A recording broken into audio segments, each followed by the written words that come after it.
Hello everyone. Welcome to Yissel Missile Productions channel. My name is Steven Yissel, and today we are on part 10 of the deep dive into Ed Leedskalnin and his Coral Castle. I see we got a few viewers here already. Great to have you all here. Hey Jay, I see you in the chat. He said I'm just now finishing up part 9. Also, I loved the last live show. Thanks for the shout out. No problem, Jay. I mean, I want to keep you guys engaged as much as possible, and it seems to be a difficult task here, but it's all good. So I'm here doing my thing. You guys are enjoying it, and so yeah, today we are continuing reading this paper that was published. And again, briefly, it's from Michael H. Bradford. Or no, the foreword's by Michael H. Bradford. It's from the Bradford Institute of Ultrascience. And Ray N. Stoner from Cape Coral, Florida, in May 1983, wrote this paper that's been put into a booklet form. It's 45 pages, and we are starting with page 20 from where we left off. So we're about halfway through.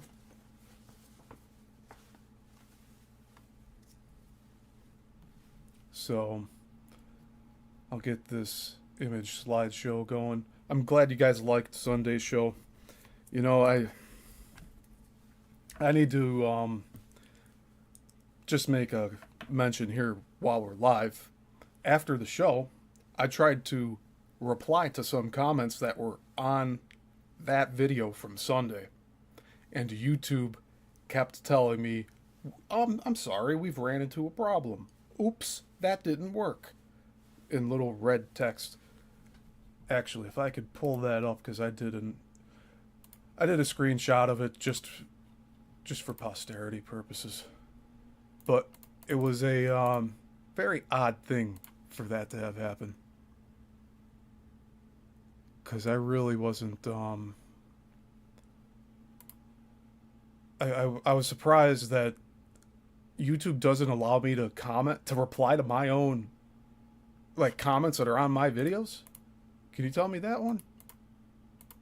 So that's a little weird to me.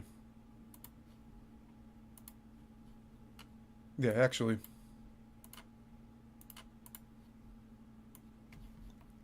I got it right here. And then we'll get into the book, not the book, the paper here.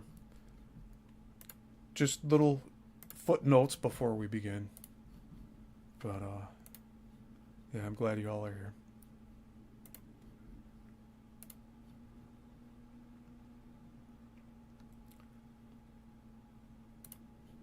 Okay, so we're going to show you this window here. Just to show you that I couldn't comment or reply. I couldn't give any replies.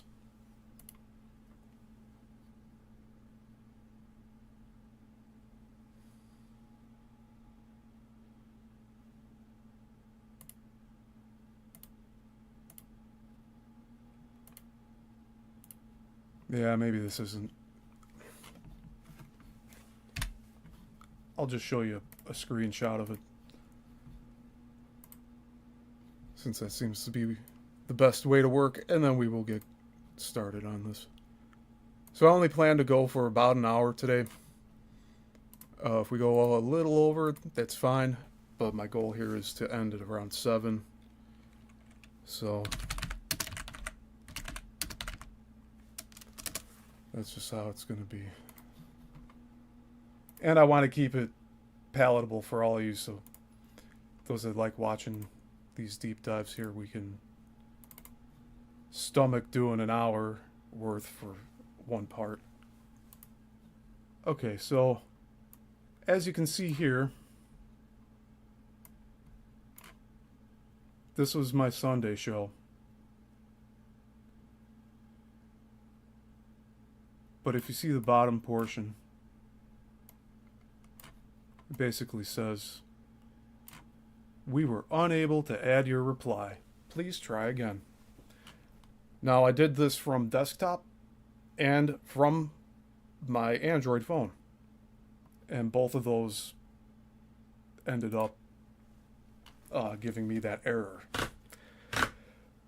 So, if you didn't get my message, Veronica, I did send it to Chad. I think he said he sent it to you. But I said there's no ill will here. I'm not speaking ill of anyone. I do, however, share my experiences and how people have treated me. And that includes totally writing off nearly 3 years of work that was supposed to be helping an individual. And they want to throw all that work away. That's on them. But at the same time, it hurts me. So if your time wasn't wasted, Veronica, then I guess you weren't hurt either. But if he wasted your time, yes, he has hurt you. All right? I don't like time wasters. I don't have much time. I don't have time to watch stuff that I would like to watch. I don't have time to do things that I'd like to do. And I only have 7 days in the week, just like everybody else. And now I got 3 days a week, moving into 4 days. 4 days a week now, with Sunday, doing these shows. But between all that time that I'm away from YouTube, there is only so much time to do things. So, for instance, if I decided to commit my time to helping a screenwriter produce a feature film and collect evidence to prove the innocence of said screenwriter, and then not even a thank you for a lot of the stuff, like, and not even a proper goodbye either. And yet they're running off doing whatever. So, I can understand if you feel uncomfortable confronting narcissists, but someone has to do it. Because when everyone stays silent, the narcissists reign free. When you stop noticing, or you stop letting on that you're noticing, then they win. It's as simple as that. Okay, now on to the main course. We have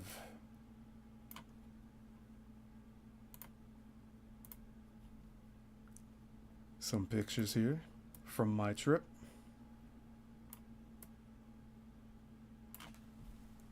And like I said, we'll get into these pictures too.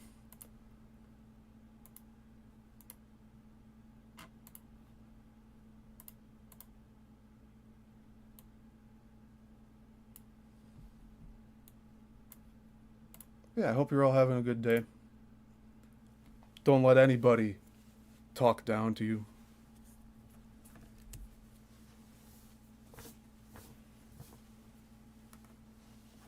Be confident in what you're doing. All right.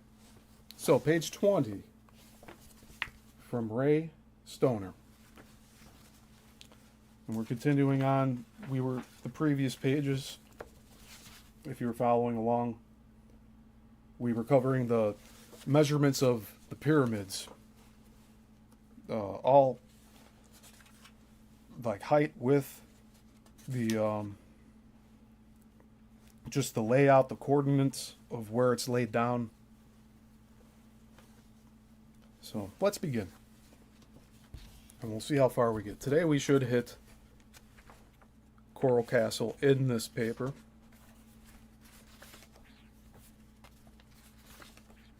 Oh yes. There's plenty.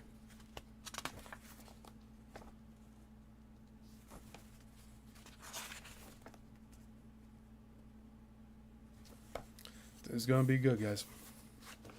Okay. Page 20. This visible geometric proof occurred twice yearly, calibrating the instrument by indicating where the Earth was in relationship to the Sun in its annual orbit.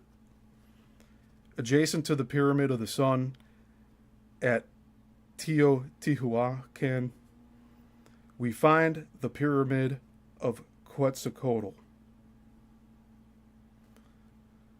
Its location and message complement that of the Sun Pyramid. Quote, the Quetzalcoatl Pyramid multiplied by 100,000 gave the polar radius of the Earth. This led him, Harleston, to wonder whether the Pyramid of Quetzalcoatl, like the Pyramid of Cheops, could have been designed as a scale model of the Earth. From the various figures given by the Mexican Institute, Harleston made several mathematical reconstructions until he arrived at one which seemed closest to what the original might have looked like. To find that angle or latitude represented by the various steps, Harleston divided the length of each step by 60 to obtain the cosine of the angle of that latitude. The first step produced a result of 23.449 degrees, which corresponds to the latitude of the Tropic of Cancer. Other steps gave the latitude of the Arctic Circle and the magnetic pole. The system appeared to be the same. End quote. The sketch below is shown a mathematical model created by Harleston of the Moon Pyramid. As with the Pyramid of the Sun and Quetzalcoatl, the message is the same. It is readily apparent 0 and I want to say 12. I'm not even sure how to read this. Here, I'll pull this up here real quick. And we'll get back to the slideshow here. I don't know. It's been too long for math with me. It's a square root of something. It's right there. Right there.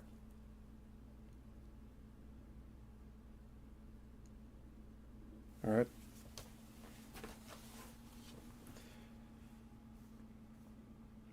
It is readily apparent that these are commensurated here in the same way 0 and pi are at the pyramid at Giza, as well as E and the royal cubit are at Stonehenge. I might be reading that wrong too. I'm sorry. So now we have a sketch below here that I'm bringing up.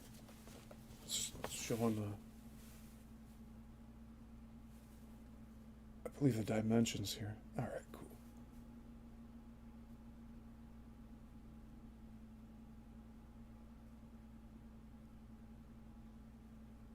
It's for you guys to read and screenshot later. Pause if you need to later.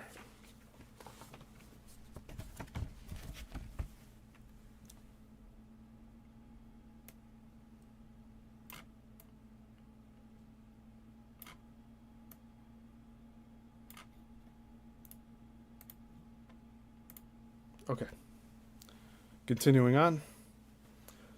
Finally, to illustrate the interrelationships of all the megaliths, the 4 numbers can be used in determining the dimensions of the citadel, the final building of the Sun Pyramid complex. Quote, Harleston concluded it might be worth investigating whether other geodetic, astronomic, or physical data could have been displayed in the actual geometry of the citadel's buildings. If, for instance, there were triangles whose sides contained information deliberately encoded by the builders. To eliminate the possibility of irrational or chance occurrence obtained from using any desired dimension to force answers, he put some elementary restrictions on his search. Any lines used had to fall on integral numbers. Any lines used had to fall on integral numbers. D lines used had to fall on integral numbers. That's what I was having trouble with here. Any lines used had to fall on integral numbers, defined by marker limits in the citadel, such as walls, edges of platforms, centers of pyramids, edges of staircases, and so on. Triangles had to be right-angled and had to run north-south and east-west. Within these perimeters, Harleston soon found a score of Pythagorean right-angled triangles, and it was clear to him that the designers had a knowledge with exceptional accuracy not only of pi, but of 0 and 0 squared. Numbers which have a mathematically abstract relationship and which appear to be basic to the construction of this universe.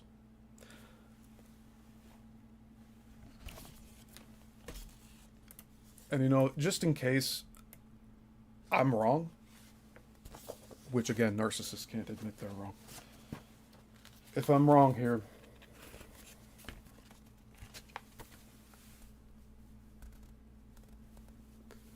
these two numbers,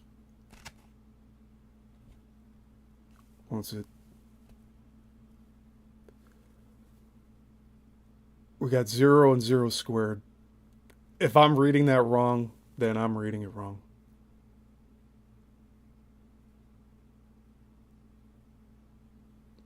Not squared.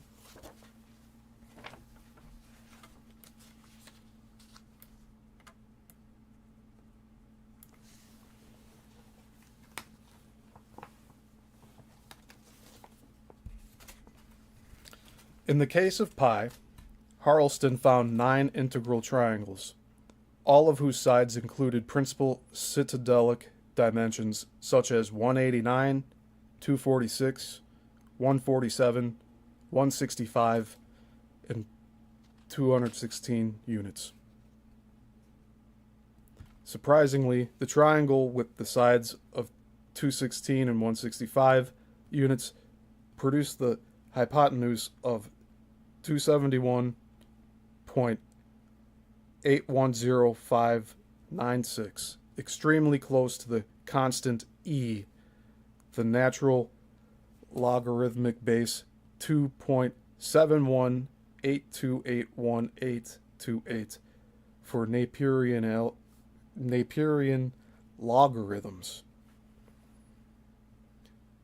12 more triangles gave e with exceptional accuracy. Harleston found that the probability of multiple reiterations of such numbers being strictly chance approached 0 as the number of repetitive displays increased. End quote. As the precision of the builders was so expressly contained in the workmanship of the pyramids, so has their astronomical expertise been passed down through the generations in an almost complete form. Take, for example, the misnamed calendar stone.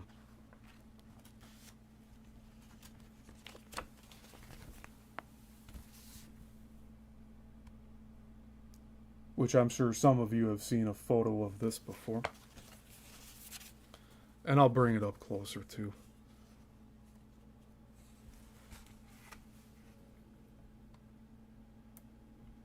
Let's see if I can do this right now.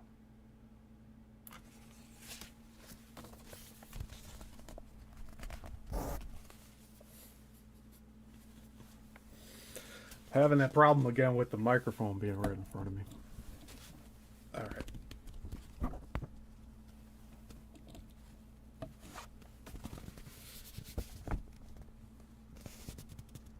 Let's see if we can get this going. But you guys probably have seen this before. I'll just read it from this, it's not a big deal. I just wanted to make sure you guys saw that.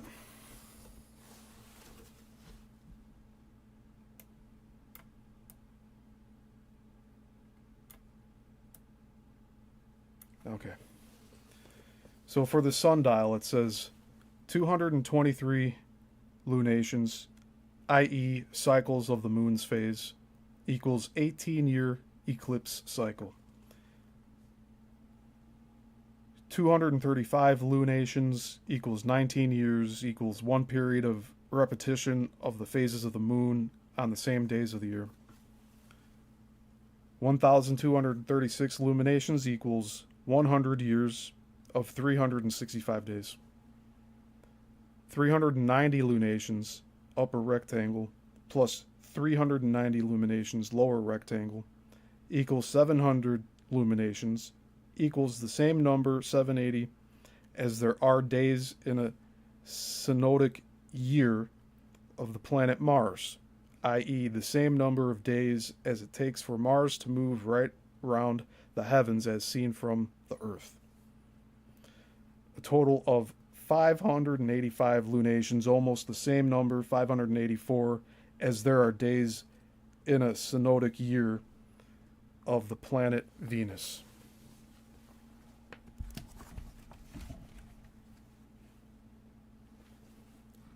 Yeah, and the way that these bits of information are laid down onto this photograph here, you can't see the lines where it's actually going to, but we can get a general idea here.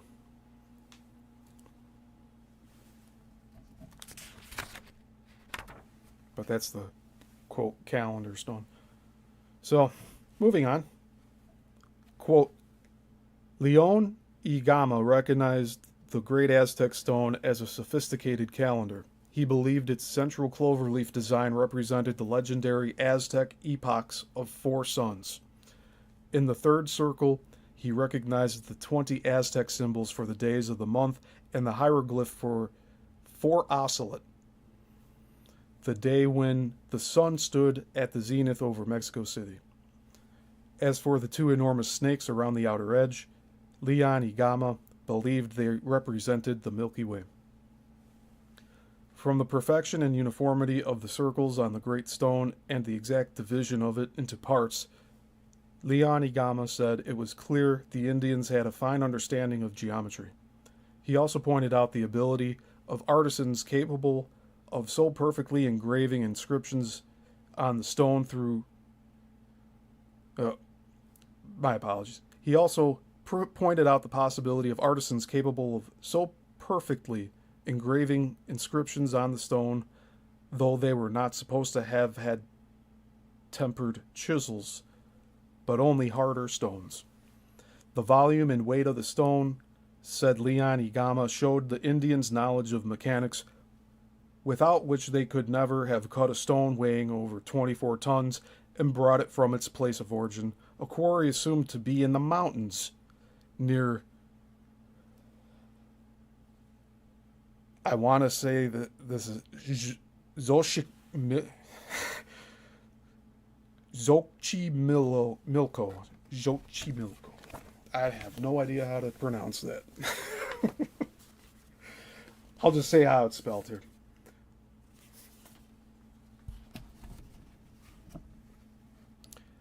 Xochimilco.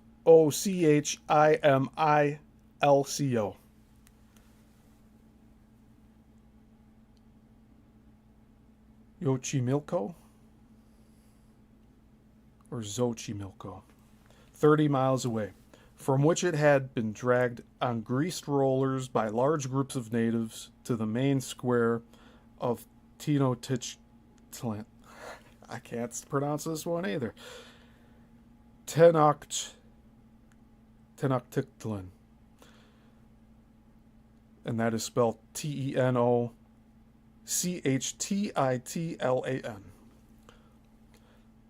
Leon y Gama, who considered the stone an Aztec clock by which priests could tally the movements of the heavenly bodies, believed that the holes found in the perimeter of the stone might have been drilled to insert gnomons, or small obelisks, and this word is spelled Gnomons. Gnomons.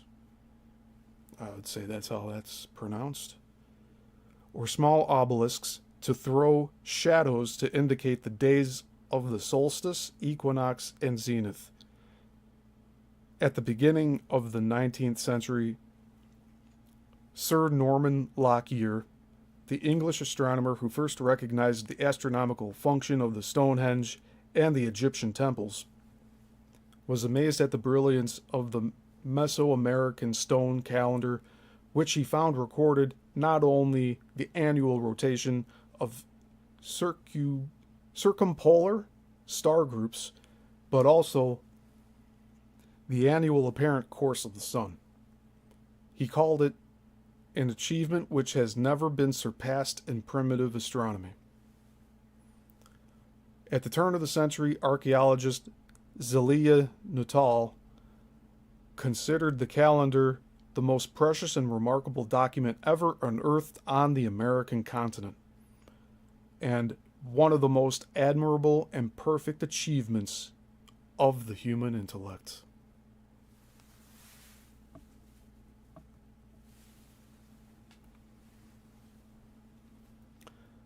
End quote. It should be remembered at this point it should be remembered at this point that at all of these sites are found stones which we cannot move today, some weighing in excess of 400 tons. It would therefore follow that these weights were moved with a power of which we are no longer aware. Quote, the lay hunters' books introduced a startling new element into megalithic studies. From Watkins' observation that stone circles stood on straight lines or lays, L-E-Y-S, or ley lines, with other ancient sites, was developed the idea that the circles were centers of a natural telluric energy, and the alignments on which they stood were paths of its seasonal transmission.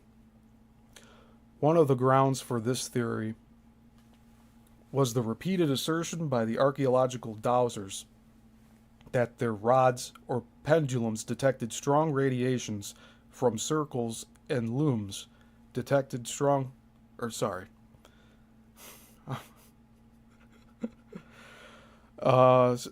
radiations from circles and other spots of traditional sanctity, and also from certain tracks leading up to them.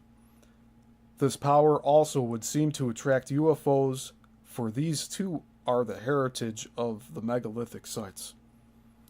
The author quoted press items on UFO sightings around Stonehenge as examples of the weird events, experiences, or notions which occur spontaneously in association with megalithic monuments and are therefore part of their legitimate tradition. End quote.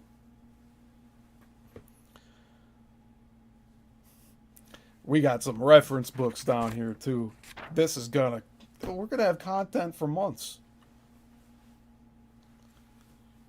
So 2 books here that are referenced are Mysteries of the Mexican Pyramids by Peter Tompkins, which was published in Toronto in 1976, and Megalithomania from Cornell Press, Ithaca, 1982 by John Mitchell.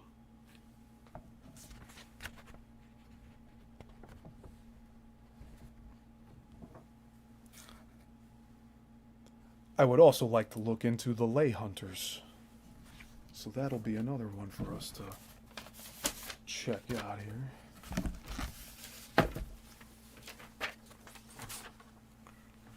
And that's the one I want to take a note of here just now.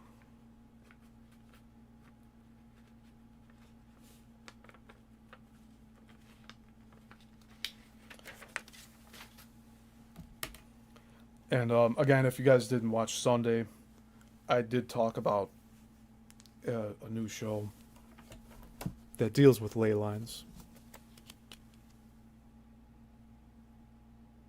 And I'll be covering this topic very soon, but not too soon.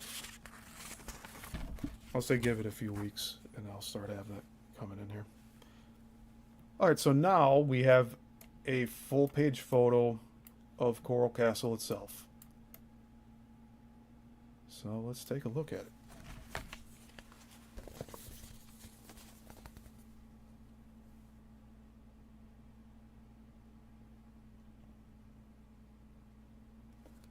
So from what this looks like,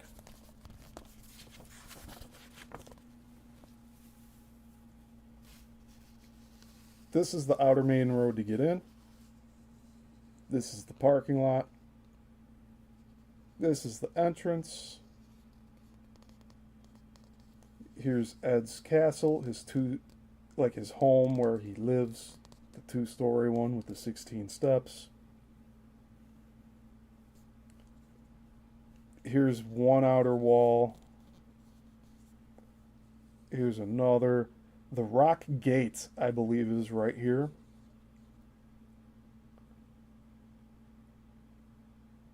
And you can kind of tell what the other ones are. But we've looked at a lot of these already.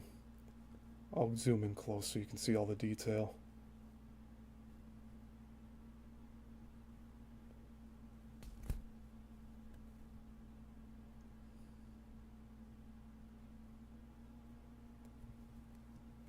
So I believe the bottom part of this photograph is north and the top is south. Just for directional purposes here.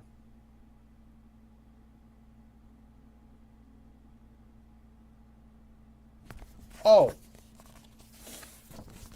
Ed's castle's right here. Yeah. So I was right. I was still right.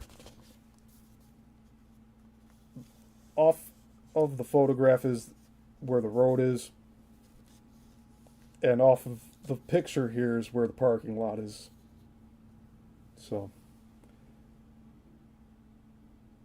hopefully that clears the placing of everything up a little better. Yeah, you can actually see this is a road right here. Which I'm not sure if that road is still there at this point, because we didn't go down that far. Alright, continuing on. Even in our modern age, many activities occur at these sites which are still classified as phenomenon. Consider the manifestations and unanswered questions at Coral Castle. This megalith was built between 1921 and 1951 by a man still remembered by many. The builder, Ed Leedskalnin, said that he knew, quote, the secrets used in building the pyramids of Egypt, end quote. In December 1951, Ed Leedskalnin died in a Miami hospital. With his passing went the secret of Coral Castle's construction.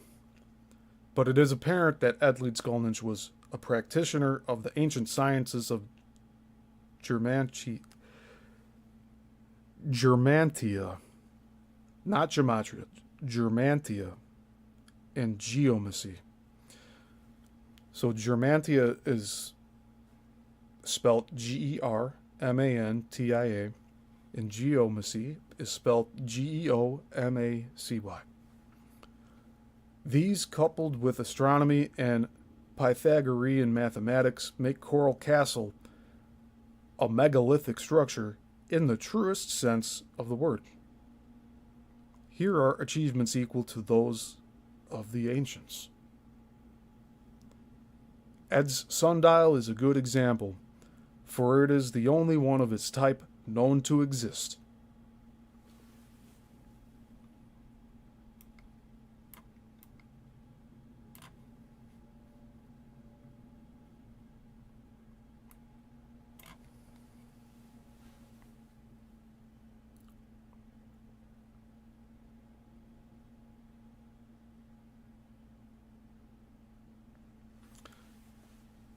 I was debating whether to show you the sundial here, but there's pictures in the book as well. The sundial will come up on this slideshow here, so just keep an eye out for it. Ed's sundial is a good example. Yeah, I'll just reread that. Ed's sundial is a good example, for it is only one. It is the only one of its type known to exist. It keeps perpetual time, One of the most unique characteristics about this type of sundial is the fact that no adjustment is necessary for the change of the seasons. The contour seen is the curvature of the earth in reverse. Really now.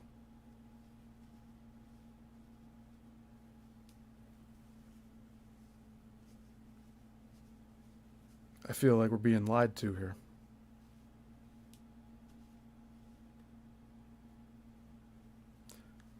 Alright, use your own discernment. When the sun crosses low in the sky during the winter, the shadow is observed across the top of the dial. As the sun begins to rise in the sky with the approach of summer, the shadow drops. You know,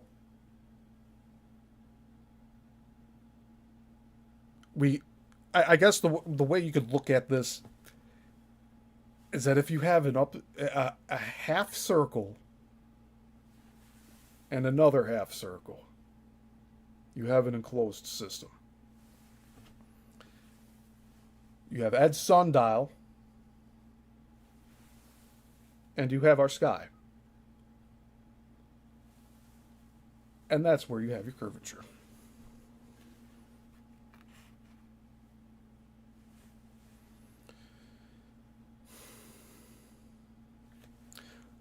All right, let's continue on here.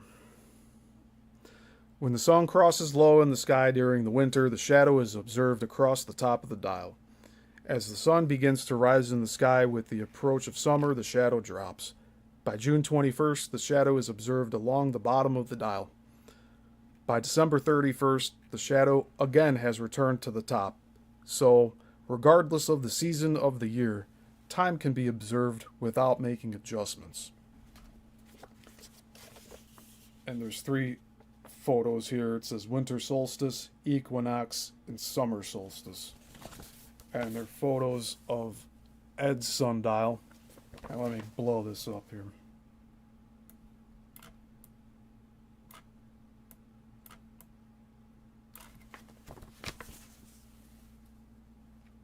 These are photos of Ed's sundial going into each of the seasons. And again, this is printed in black and white, and this was used for paper. But, you know, I have photos as well that are much clearer.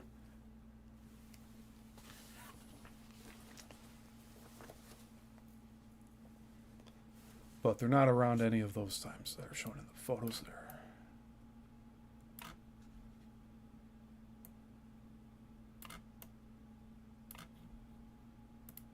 So yeah, just keep an eye out for it in the slideshow. It's here somewhere. And then I'll go through all of these photos like I said I would be.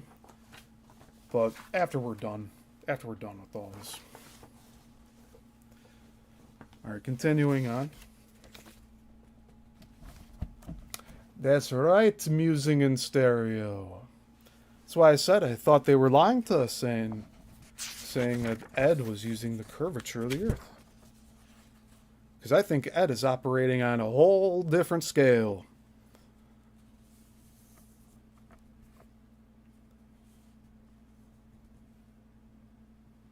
Yeah, I'm looking for the questionable line I read over here. Yeah. The questionable line in this paper is the contour seen is the curvature of the Earth in reverse. No, it's not. It's like a mirror of whatever's up in the sky. Glad you agree with me. Alright, continuing on. There are, of course, numerous other similarities between these megalithic sites. The average weight of the blocks at Giza is 3 tons, while at Coral Castle it is 6. So Ed's blocks are twice as heavy as the blocks at the Pyramid of Giza. You saw how little he was next to me. Look.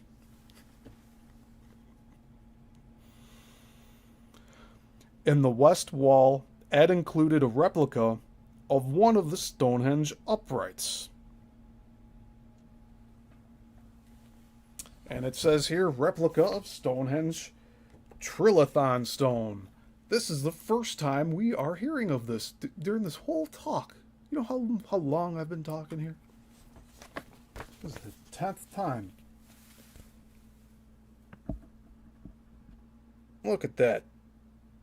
That was never pointed out in any of the other stuff we read. Replica of Stonehenge. Trilithon stone. Ain't that something? Oh, my ear's ringing now. Alright, so continuing on. This is good stuff. Ed's Coral Castle has stones that are twice as heavy as the stones at the Pyramid of Giza. That is incredible. Continuing on. Some of the vertical stones are bigger than those at Stonehenge. We're still talking about Ed's Coral Castle. Ed's largest stone, his masterpiece rock.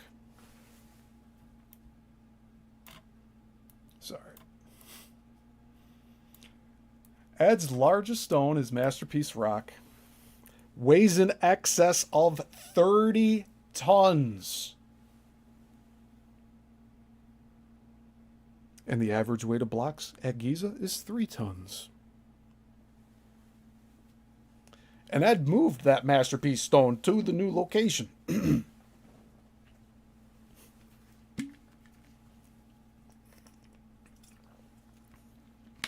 And continuing on, it says, these figures are all approximations, of course. For to date, no complete survey has been made, including elevations, block dimensions, and calculated weights. The estimates and purported astronomical alignments can be verified.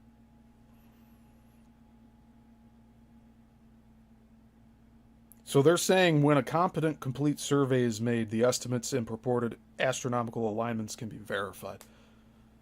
Okay. Then the pieces of the puzzle will finally fall into place. Until that time, speculation must be focused around certain known facts. For example, the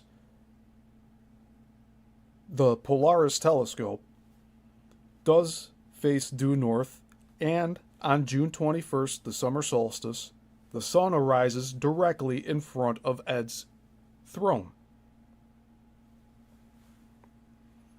It can also be assumed that there is some solstice and equinox information here, since this would have been necessary for the construction of the sundial. These facts, coupled with the stone representations of the planets Mars and Saturn, can leave little doubt that this site has astronomical significance.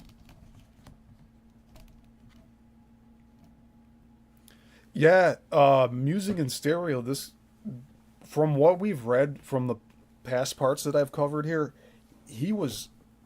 there was a witness that said he was singing to the stones.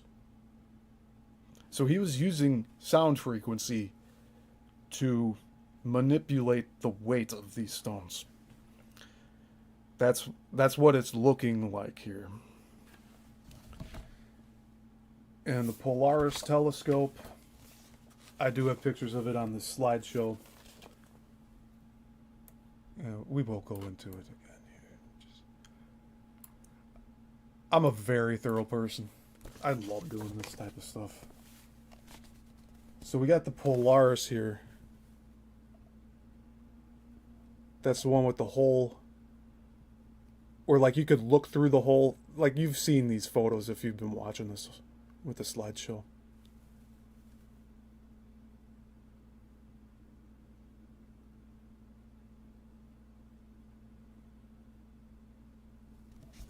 So I'm taking it. That's Ed's throne. Behind it with the hole in the top is the Polaris stone. And then there's a hole in a rock much lower to the ground where you could put your eye through it. And you could look at, what was this? It was like certain planets in different quarters because he has an X in that. There it is. There's the Polaris, and that's the largest one. That's the 30-ton one. That's the 30-ton stone. So you got to see it right there on the slideshow here.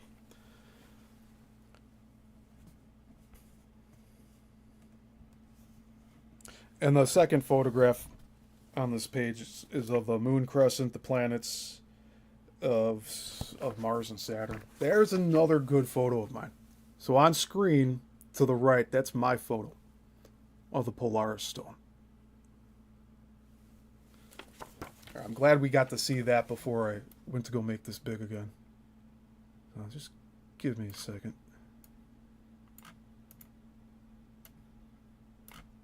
I want to make sure you guys are seeing these photos as clear as possible.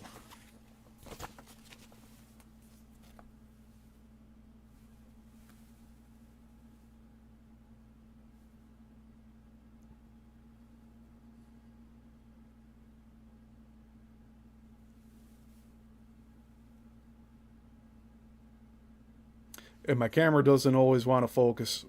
My apologies on that. But my pictures are better, I say.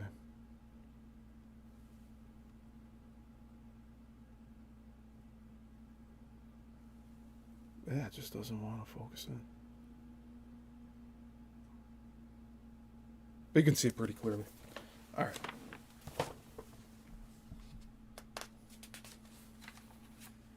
We're in the thick of it now. All of you that are here now, buckle up.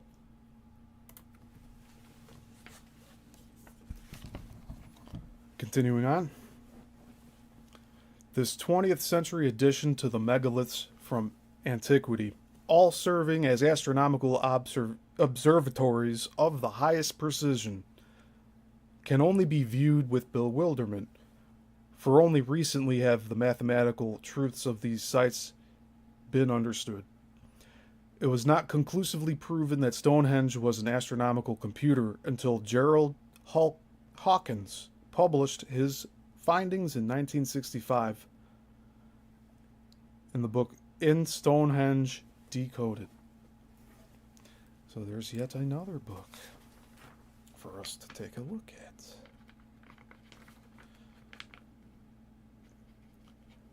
These scholars are putting Ed Leedskalnin's Coral Castle right up there with Stonehenge and the Pyramid of Giza as being megaliths because of all the mathematical measurements that are baked in to this site. And I don't blame them for doing that. And that gives Ed a lot of credit for having extensive knowledge that I really wish he would have shared. I really wish.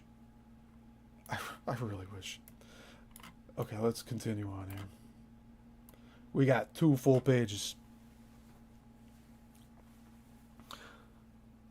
How then could Coral Castle be built using all of this knowledge plus the mathematics when this knowledge was not published until 14 years after Ed's death? Boom! I don't say that word too often, but that's one of those moments. The measurements that Ed used to create Coral Castle did not get discovered at these other sites around the world until 14 years after his death. I think that just notched up Ed's credibility a few points. Not that it was low at all to begin with. Ed's an impressive man.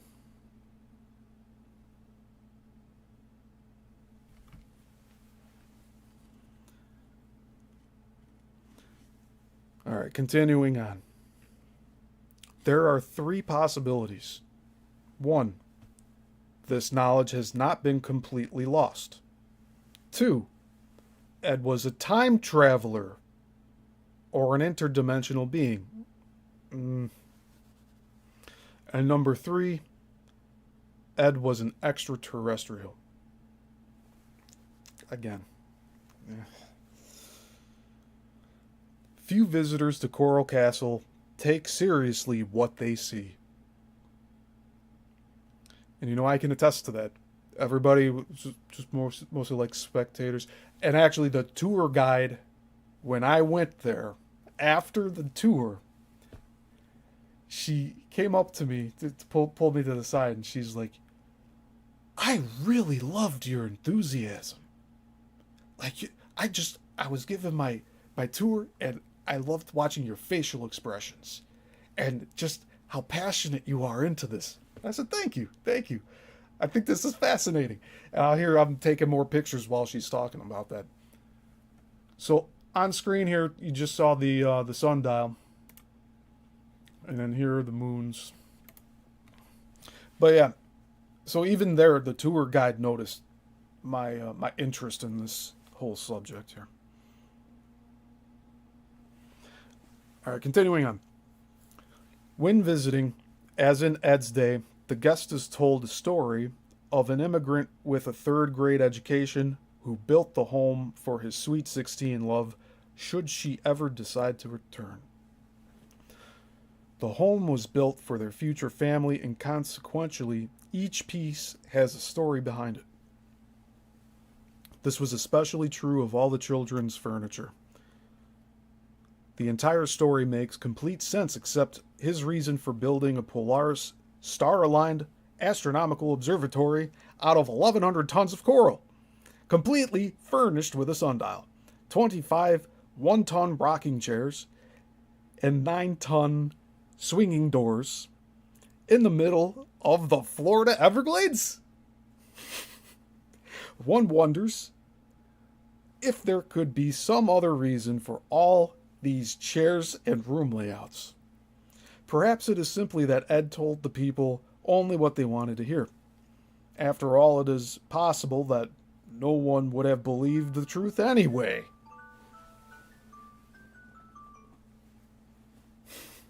We hit 7 o'clock, people. We're gonna keep going though. I'm deep into this dive. It's gonna take a while to come back to the surface.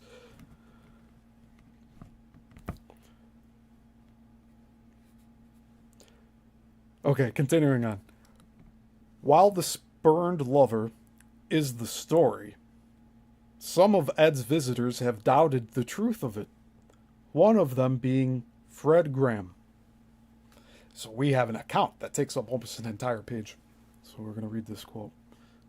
Quote, B.J. Cathy, a captain flying with National Airways Corporation of New Zealand and author of Harmonic 33 and Harmonic 695, The UFO and Anti-Gravity, presents a look into the Coral Castle happenings that Ed just might agree with if he were alive today. We have another author to do. We have some research to do here, people. Oh, it's Bruce. It's Bruce Cathy.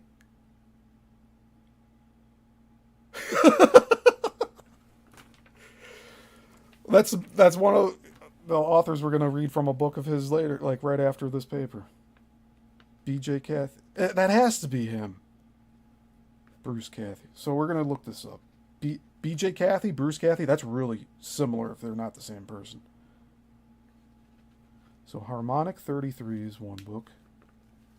And then Harmonic 695, The UFO and Anti-Gravity. Perfect. Oh, we're building a mini library just on Coral Castle here. This is great. All right, again, let's start this quote over again because it's a whole page. Like I said, I'll read it as uninterrupted as possible.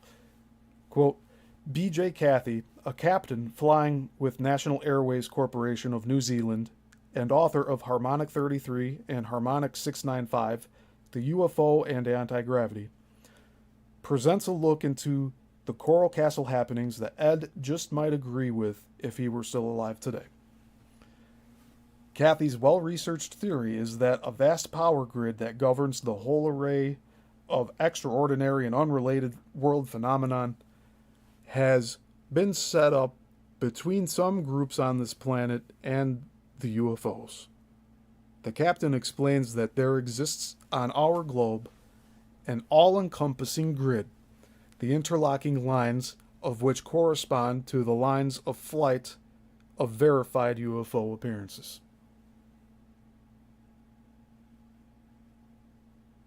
Yes, harmonics. Once the discovery of a geometric pattern of UFO activity was made, it seemed to indicate a definite purpose in the presence of UFOs about our planetary surface. When the grid was broken down into mathematical coordinates, it was found that all values represented in the grid had a direct harmonic relationship with the speed of light, gravity, and Earth mass. When the author correlated all the different phenomena, he concluded, quote, all major changes of the physical state anywhere in the world are brought about by the harmonic interactions of those manifestations which we refer to as gravity, light, mass, electrical, and magnetic forces. Whew.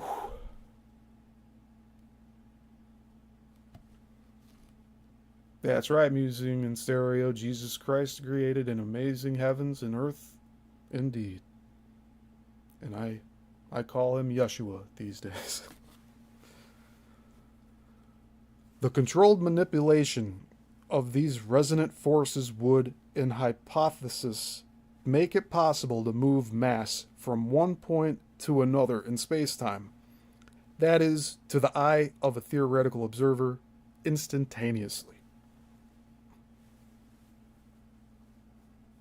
In summation, Kathy says, quote, other measurements from the Coral Castle position to the 0 degree and 90 degree longitude lines when they passed through the equator also yielded harmonics related to light and gravity. The final check of the distance between Coral Castle and the grid pole in the north dispelled any doubt about the site being in an ideal position to allow Leedskalnin to erect the huge blocks of coral with relative ease.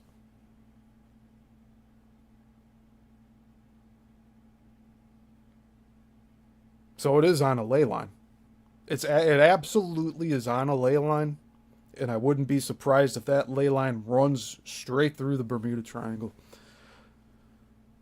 Measurements from all major points have the geometric harmonics necessary for the manipulation of anti-gravity. It seems that Ed Leedskalnin knew what he was doing when he deliberately selected his area for the erection of his famed Coral Castle. End quote.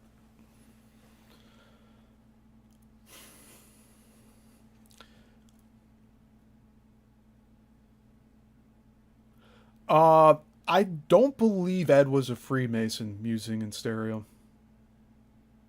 There's nothing here yet saying he was a Freemason, but he could have been made a Freemason when he was out doing logging work up what it was like he went northwest to like what was it, Oregon or Washington or somewhere to go fell trees. And then I think that's how he learned how to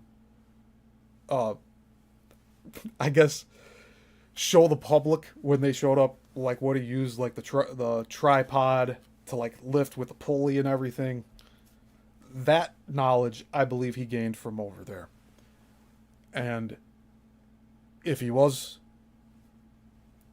sworn into Freemasonry during that time, we have no idea. We have no evidence of that as of yet. Unless I talked about it before, I don't believe so. But any of you that have been watching all through this whole series, let me know if we did come across any of that. Because as far as I know, he is not one. But he has a lot of characteristics saying he knows how He knows how to do a lot of things, including the perpetual motion generator. Continuing on, the only problem with this last statement is that Ed did not start his work where Coral Castle exists today.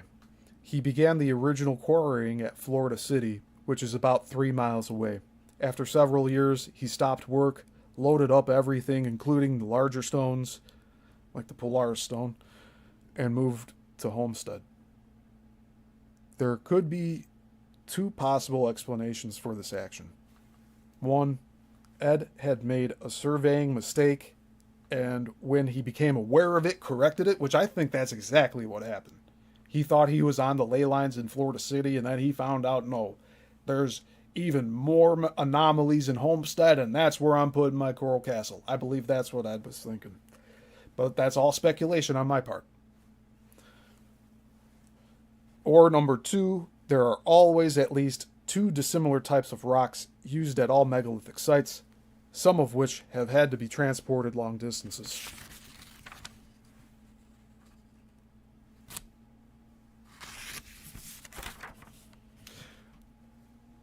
It is possible that 2 dissimilar rocks are needed to manifest an energy field. So here again, 2 dissimilar.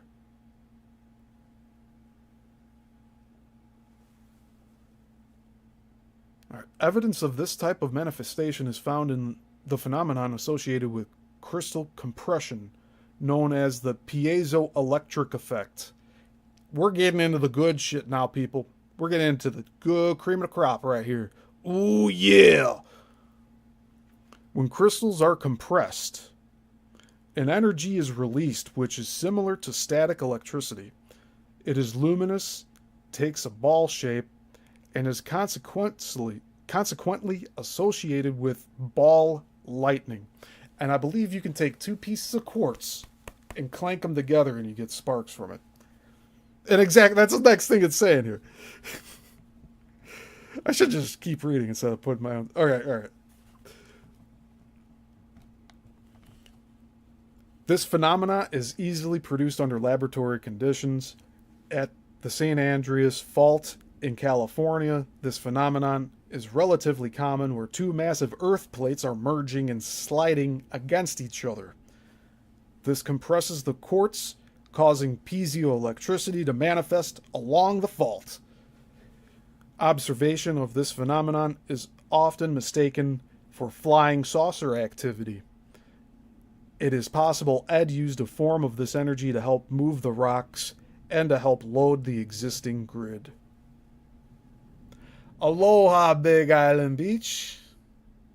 And no problem musings in stereo. I always want to make sure I answered the questions that you guys put up here. And I do like engaging with you here while I'm reading.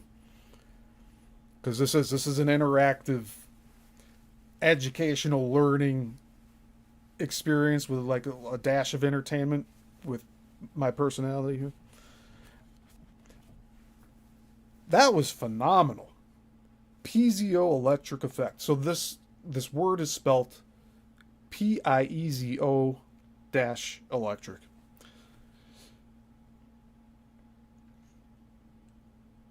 That is great.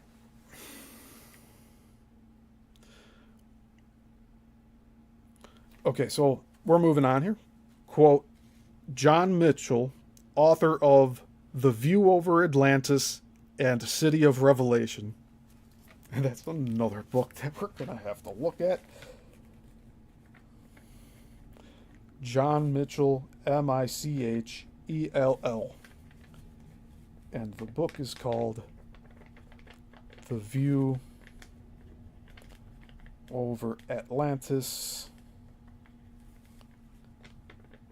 and City of Revelation.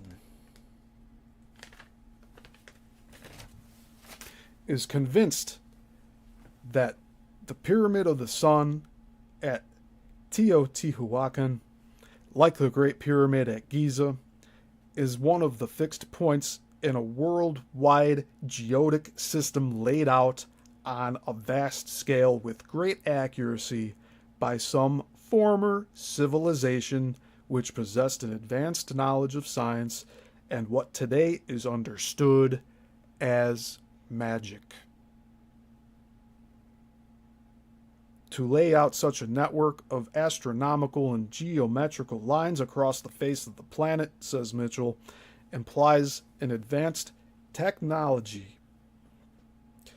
He further believes that whoever built the system had some remarkable power with which to cut and raise enormous blocks of stone, vast astronomical instruments, pyramids, circles of pillars, cyclopean stone platforms, all linked together by a network of tracks and alignments whose course from horizon to horizon was marked by stones, mounds, and earthworks, forming a great scientific instrument sprawled over the entire surface of the globe. This is the first time I'm actually getting this information that the ley lines may have been man-made by a past civilization.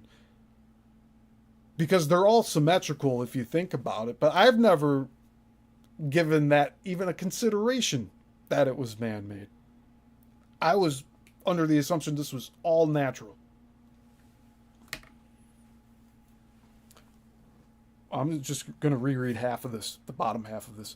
He further believes that whoever built the system had some remarkable power with which to cut and raise enormous blocks of stone, vast astronomical instruments, pyramids, circles of pillars, cyclopean stone platforms, all linked together by a network of tracks and alignments whose course from horizon to horizon was marked by stones, mounds, and earthworks, forming a great scientific instrument sprawled over the entire surface of the globe.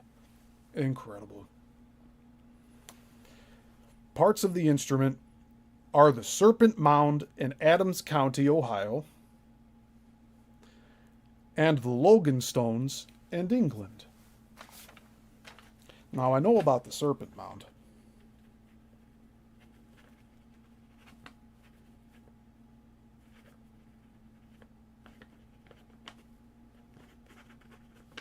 But I don't know about the Logan Stones. I may have heard of them at some point.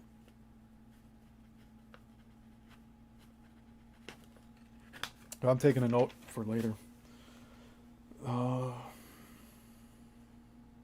Examples of Logan stones are found throughout the British Isles. Interesting. A great many are near Dartmoor. What is it? Yeah. Dartmoor?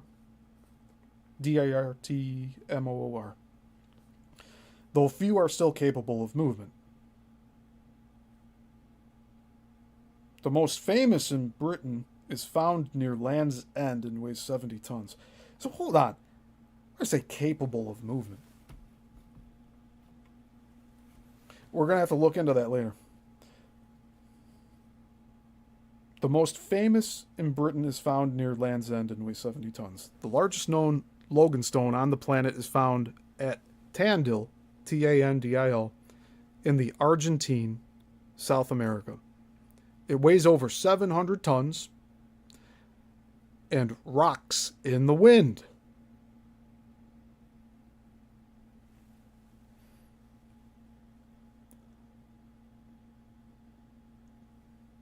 Think about that.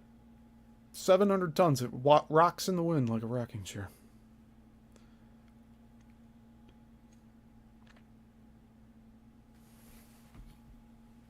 I kind of want to do the math on this too. Oh.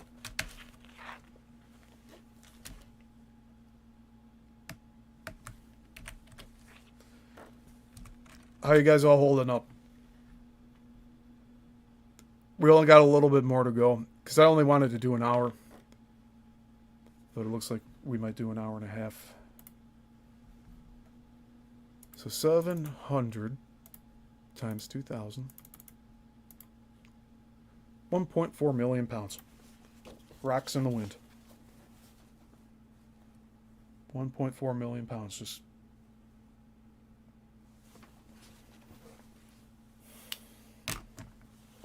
I can't wrap my head around it. That's why I like having these numbers.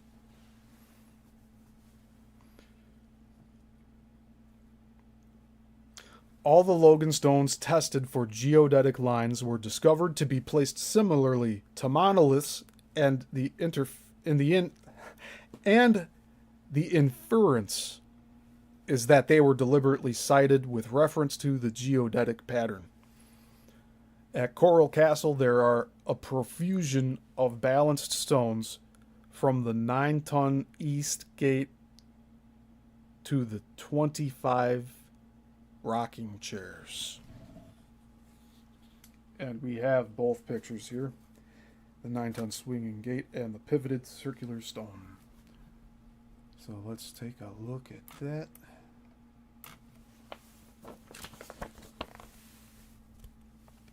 And we've seen this before in the pictures that I've been showing.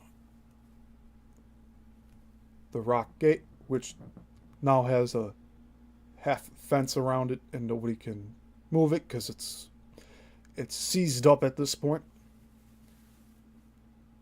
And the pivoted circular stone. So whatever maintenance and upkeep Ed was using on his rock gate,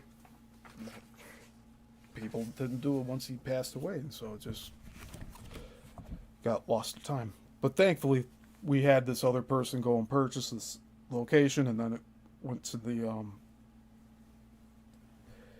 it's a national landmark now, so it basically went to the state. All right, but it's open to the public. You have to pay admission to get in, but it is what it is. I mean, the fact that it's still there. Like, any of you planning to take a trip to go there, like, do it soon. Like, don't wait 5 or 10 years, because even though Coral Castle survived the 93 Hurricane Andrew, like, we have no idea if Florida is going to get hit with something that's like 10 times bigger than Hurricane Andrew, but it just needs to be a little stronger than Andrew to knock this thing over. This is the only thing that survived in Homestead. Like, everything else was wiped out. This was remaining.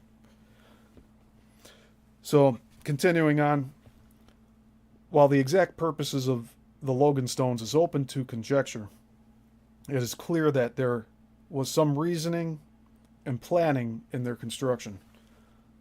A dolmen is a formation which, until recently, was thought to occur naturally. And dolmen is spelled D-O-L-M-E-N. As more and more were discovered, however, this concept had to be abandoned. Dolmens are now defined as rock structures consisting of 3 or 4 standing stones supporting a flat capstone. And they have photos immediately after that.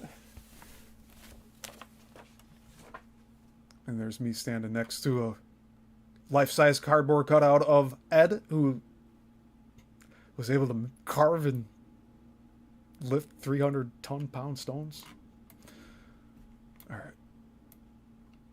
So here, on this page, it's showing the dolmen effect of the Florida table that's at Coral Castle. So I guess it has 4 different stones supporting it underneath.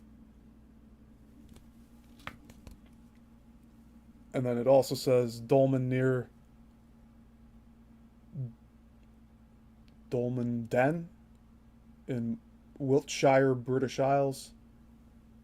And then 3-ton heart-shaped table at Coral Castle.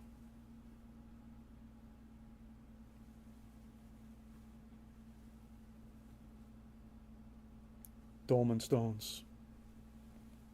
Coral Castle. So these people are finding similarities between all of this stuff. And it's good. It's good that there's papers published about it. We're able to sit here and read it, dissect it, go over it. Okay. Moving on. Again, it is unclear what functions these structures served. It is interesting to note how dolmens have been perceived by mystics and artists as well as scientists.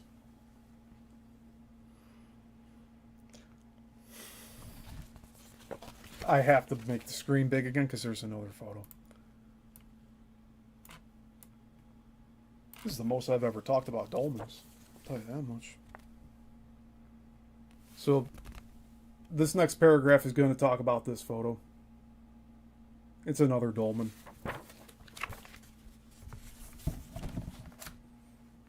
Above is a picture of an Irish dolmen painted early this century by a gifted painter. So it's a painting. Okay. Above is a picture of an Irish dolmen painted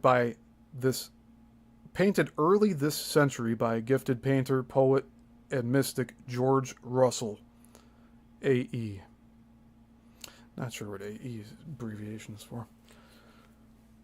Notice the energy pattern swirling around the dolmen. Something is pictured as manifesting, which is outside the normal sensory range. Could this manifestation be what is known in the ancient world as the Earth Force or Mother Nature? Only further investigation will tell.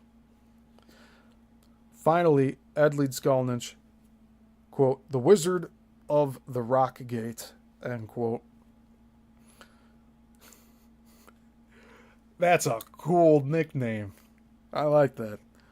The Wizard of the Rock Gate proved his mastership in architecture, Pythagorean mathematics, geometry, and geomantia in his use of mathematics at Coral Castle, and he claimed to have an education of a third grader.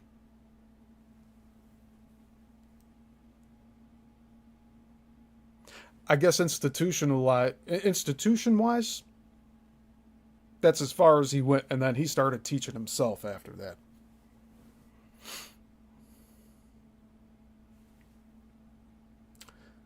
Here, shadowing down for all to see, is the mathematics of the solar system in the Pythagorean tradition. It is indeed with humble pride that Ed referred to this particular structure as his masterpiece.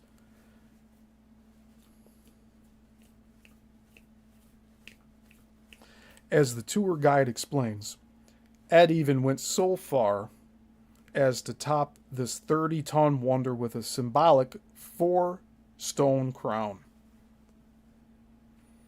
He called this, with tongue-in-cheek, his crowning achievement, and with good reason. Gonna have to blow this up again real quick. So this painting is actually showing, I guess, a different type of energy coming off the stones. All those lines going up into the sky, I guess, are significant in that painting. And that's one from Ireland.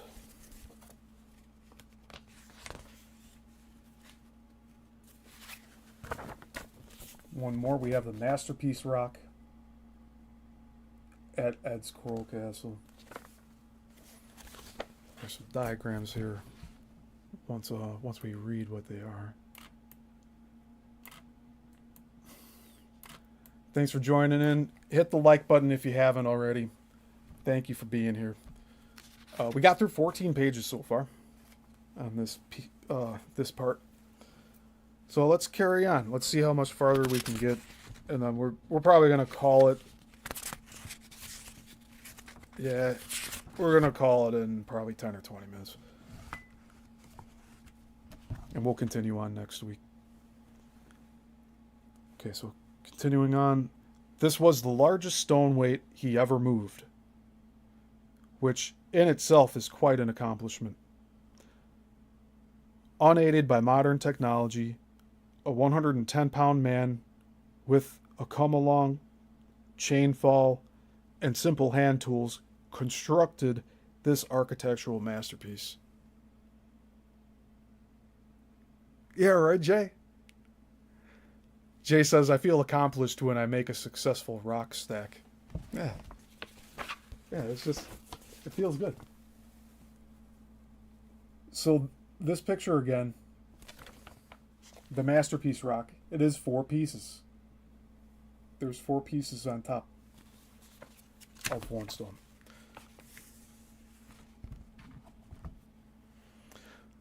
Unaided by modern technology, a 110-pound man with a come-along, chain fall, and simple hand tools constructed this architectural masterpiece. I really think Ed marketed Rock Gate for visitors like this. Like, he wanted it to appear like he did it with these pulleys and stuff, but he was really using magnetics and harmonics.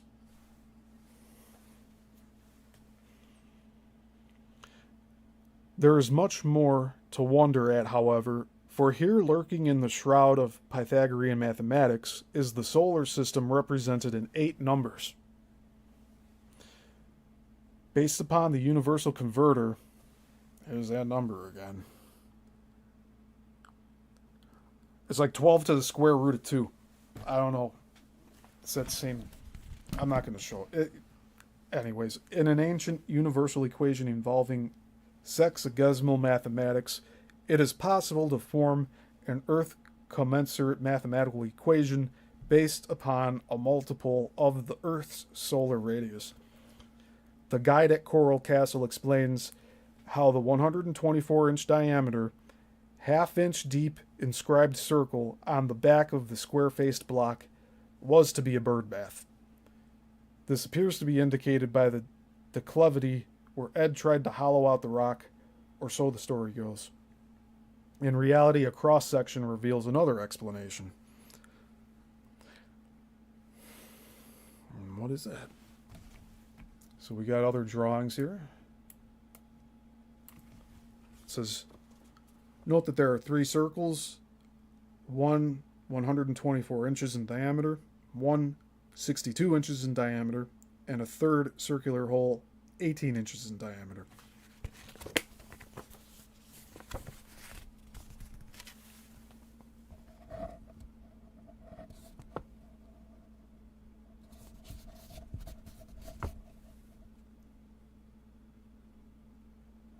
I'm trying my best to let it focus. There we go.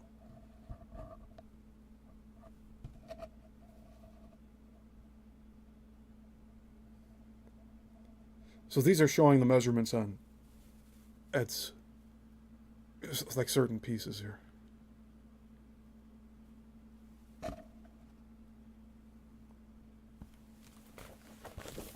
Okay. These dimensions plus the cube depth and perimeter provide 8 numbers which can be converted into solar systems commensurate numbers based upon the Earth's commensurate mathematics.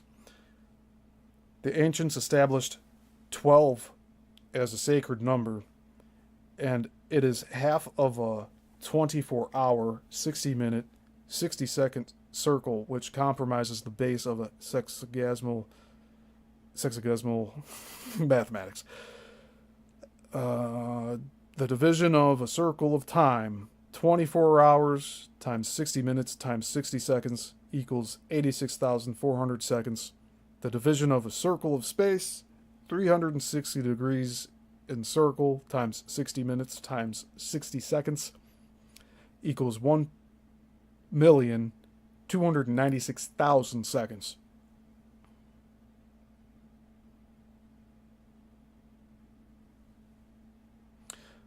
When 1/2 of a 24-hour day, 12, is multiplied by the converter 1.059 and then by 60 times 60 to complete 1/2 of a circle of time, a partial numeric solar system is created.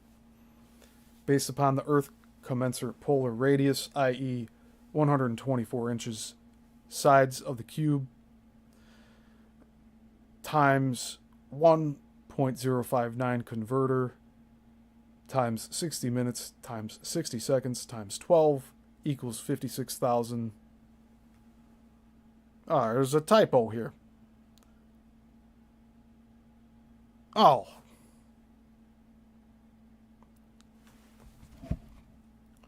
It's 56. It's either 56,000 something or 567,000.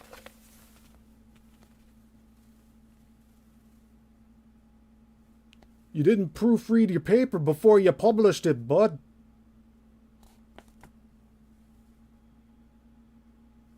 What number is that?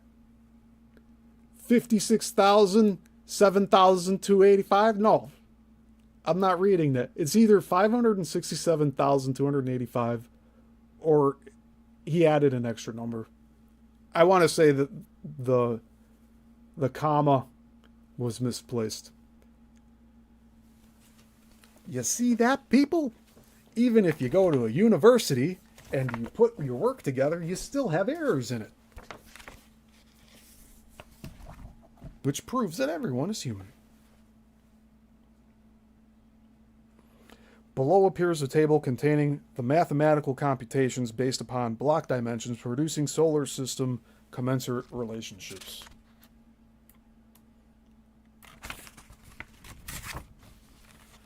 Holy moly. I was going to start reading, and there's this whole mathematical table here.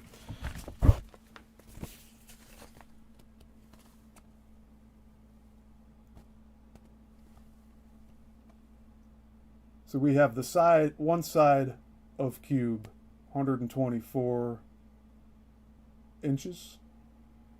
So we have just all these numbers here. Radius of a circle, depth of a cube, second circle, radius, hole diameter, radius, 124.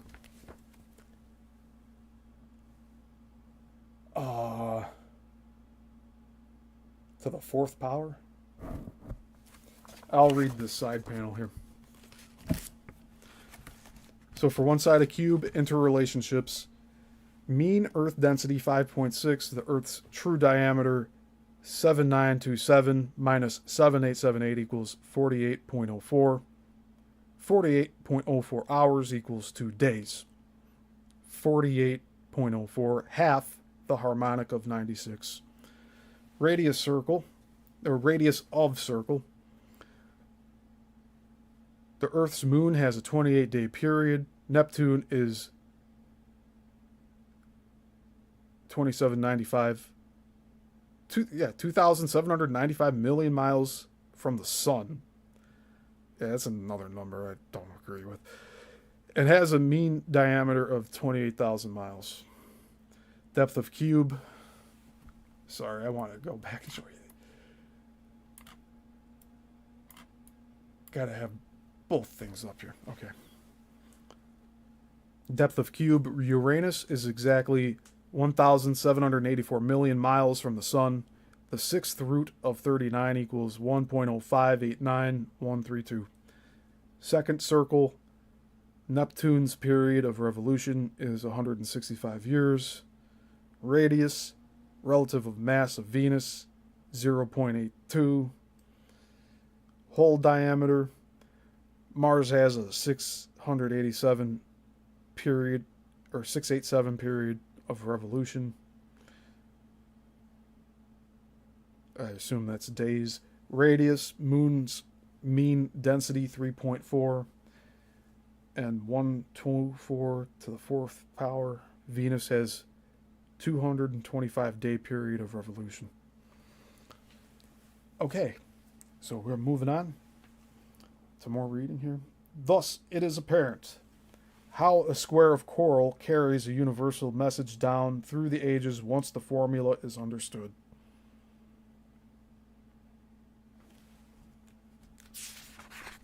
I need to reread something here real quick on my own.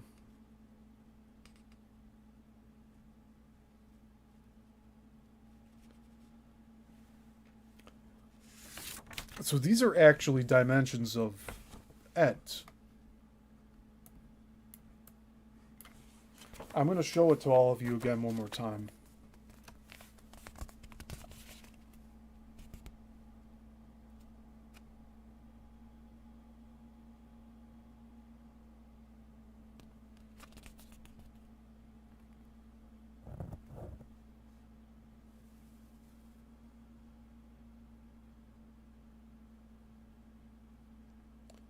Again, for all of you to pause if you need to, take a screenshot or whatever, if you want to do further research on your own.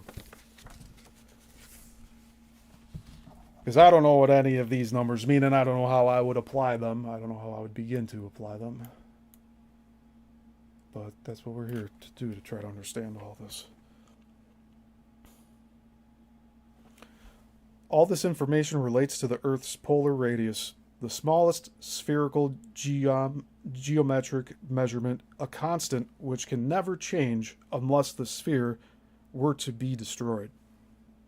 Therefore, logically, everything should have been generated from this dimension, since this would be the unchanging geodetic base for all Earth relative measures. This is the message Ed left for posterity in his masterpiece Rock. With this understanding, the potential here become unlimited. I guess that's another typo. It should be potentials. With this understanding, the potential here becomes. It should be becomes, and they printed the word become. They left an S out. It should become unlimited. The potential should become unlimited. For Ed invited the scientists to come see what he was talking about. And we have a quote from Edward Leedskalnin on May 20th, 1946. Quote, "Millions of people all over the world have been fooled, including myself, by wrong drawings in geography books." I'm too used to reading the longer versions of these words here. I'll reread this quote. Quote, "Millions of people all over the world have been fooled, including myself, by wrong drawings in geography books, in showing how the Earth's yearly path around the sun causes summer and winter. In fact, the drawings are wrong. I was lucky. I made a rock telescope and a rock sundial, and they defooled me. Now I know the right path the Earth follows. The scientists should come back to the rock gate, Homestead, Florida, and have a good look at the new drawing, the telescope, and the sundial, and then notice how they could affect science." I really like Ed's boldness. He was very confident in his work. So I wonder what was discrediting him at the time. Like, why wouldn't people believe him? And even with all of the stuff here, how did nobody see him work? That's another thing. There's no accounts of anybody seeing him actually moving these things. All right, moving on. Apparently, Ed is implying the control of what has come to be known as etheric energy. Ed called it his North and South Pole individual magnets, but down through the ages, it has come to be known by a variety of other names as well. In order for this energy to manifest, it would appear that there are certain precise requirements which must be met. Number 1, the structure must be precisely located upon the surface of the Earth.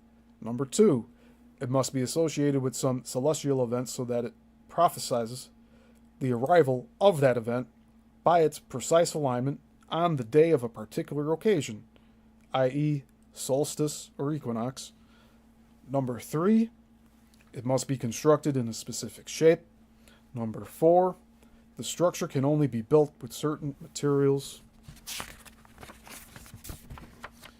Number 5, activities or experiments must be conducted at certain of these sites at the split second of daylight on the day in question, so that this energy can be both activated and stored for future use.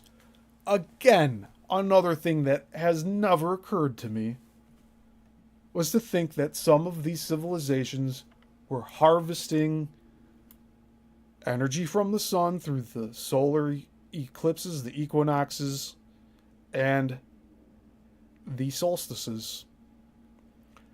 And from the crack of dawn to the black of night, they would harvest the energy. And then what would they store that energy for 3 months? And then eventually that would dissipate, and some of these structures were able to hold all of that energy for that period of time. Until then. That's what I'm thinking. Man, we're getting so close to the end here. I don't want to rush it though. We got 8 pages left. I think we should just leave it. I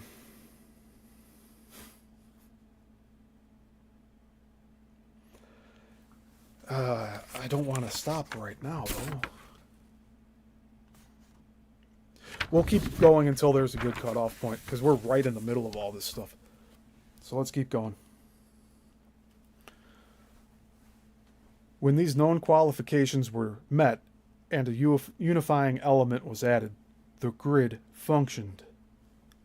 The one item found at all 4 sites, which has not yet been discussed, is the universal solvent, water. Water wells and underground water manifestations are concentrated at all 4 sites. Apparently, water serves as a storage battery for etheric energy.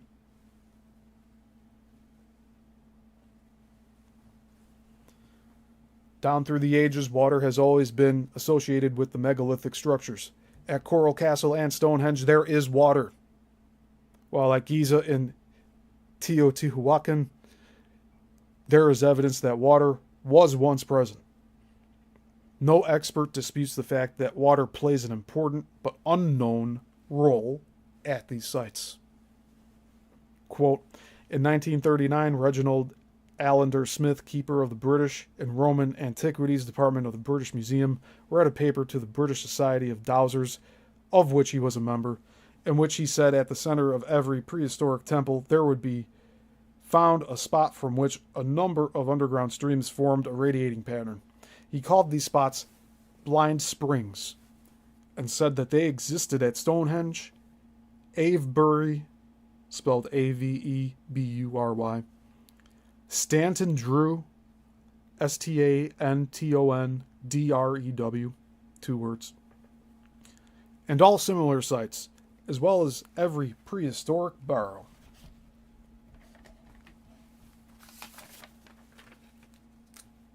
I have not heard of some of these spots.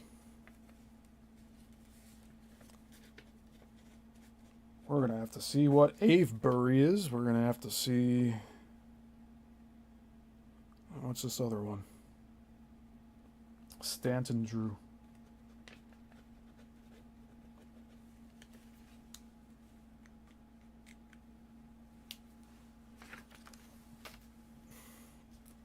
All right, continuing on. Quote, the famous French archaeologist Charles Diat showed, with the assistance of the famous dowser M. Merle, that every megalithic monument, without exception, has cited in relation to the underground streams which abut across, or which abut, cross beneath, or surround them. In fact, it was found that all prehistoric burial sites found in France were surrounded by underground streams. The famous Stone Avenue at Carmack, which consists of great stones set in a number of parallel lines several miles long, are aligned upon 2 underground streams running parallel to each other and above them, creating the Stone Avenue. End quote. And we got another book here.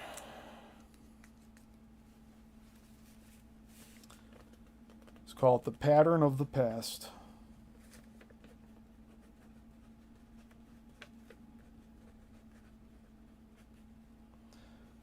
By Guy Underwood. Guyunderwood.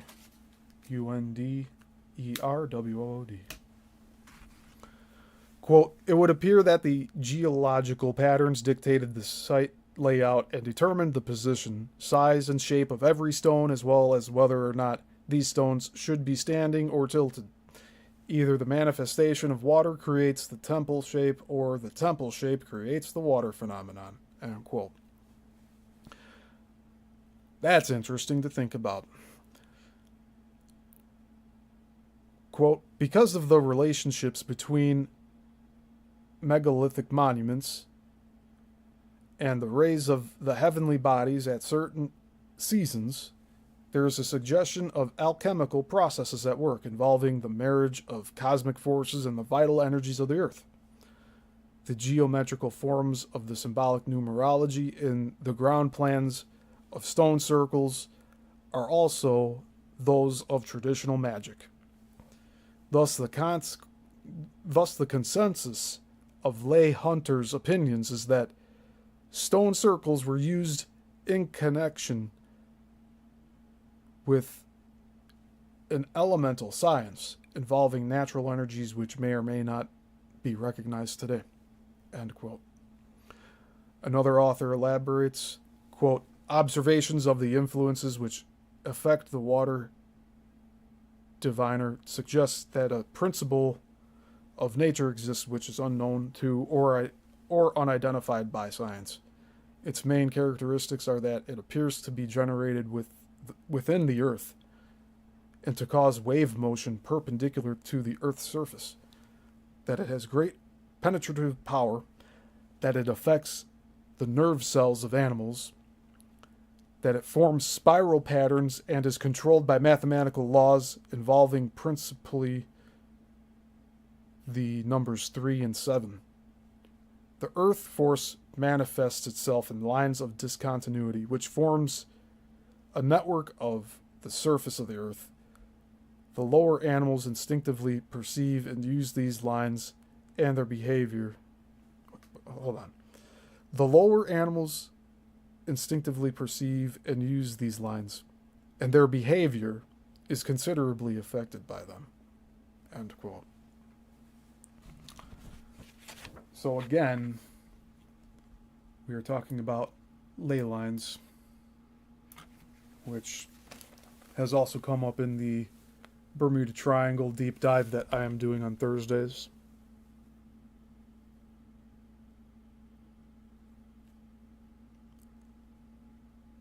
Wow. So here's a new question for all of you.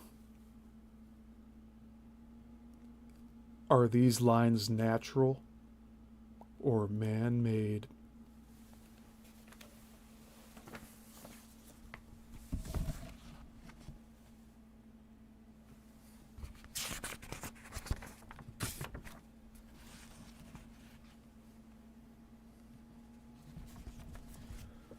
So we are now on page 40. We did 20 pages today. We're going to stop it here for today. We'll continue next week.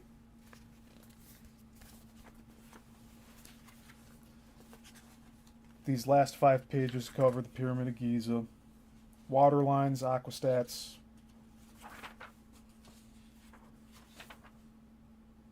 wow. This will be good. That's at least going to be an hour's worth of content there just for the rest of that paper. So, thank you everyone. I appreciate that you spent the time here with me today. I came on here under a very difficult time crunch, so I made sure that we got this done for all of you today because you guys are wanting to see me, as I've said to some of my other interview guests. You guys all are here because you want to see us. You're interested in the content that we're producing here, and I thank you very much for that. And yeah, next week will be part 11 of this deep dive. And in the meantime, on Thursday we'll have our Bermuda Triangle series. On Saturday morning, we will have our Chicago film industry deep dive. And on Sunday, we'll have our general chit-chat stream where we can follow up with stuff that I've unofficially dubbed Let's Talk About It. All right? So I hope you all have a good rest of your day. And until the next one, class dismissed.